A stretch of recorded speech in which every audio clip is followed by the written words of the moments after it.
তো তোমরাও যদি এরকম প্রিন্ট আউট দিয়ে এরকম ডিআইওয়াই বানাতে চাও তাহলে এই ভিডিওটা তোমাদের জন্য। তো চলো শুরু করা যাক। প্রথমে আমি একটা কার্ডবোর্ড বক্স নিয়ে নিয়েছি, যেটা সবার বাড়িতেই অ্যাভেলেবেল।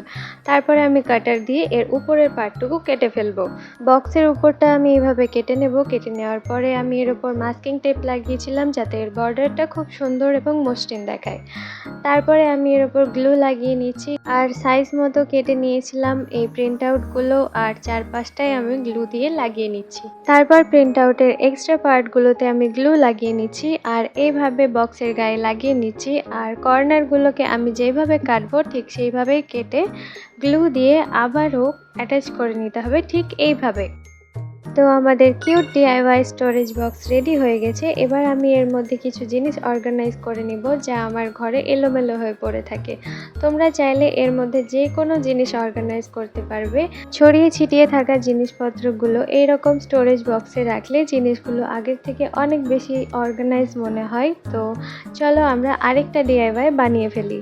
তো এইটা হচ্ছে আমার পবিত্র আল কোরআন, যেটার কভার লাগানো রয়েছে, কিন্তু এই কভারটা অনেক পুরনো হয়ে গেছে আর অতটা দেখতেও ভালো লাগছে না। তো এই কভারটা প্রথমে আমরা রিমুভ করে নেব। তো রিমুভ করার পরে মাশাআল্লাহ এইরকম লাগছে দেখতে।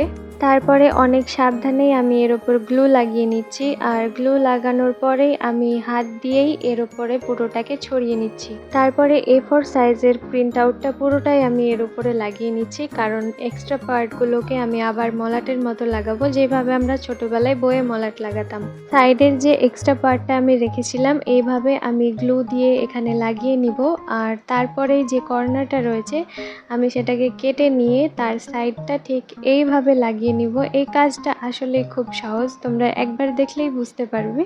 দেন আমার প্রিয় আল কোরআনটা আরও বেশি সুন্দর লাগছে দেখতে। তো তোমরাও বাড়িতে ঝটপট এইভাবে ডিআইওয়াই দিয়ে যে কোনো বই কভার করতে পারো, আর এইভাবে স্টোরেজ বক্স বানাতে পারো। আমার দুইটাই ডিআইওয়াই তোমাদের কেমন লেগেছে অবশ্যই জানিও। দেখা হচ্ছে নেক্সট ভিডিওতে। বাই।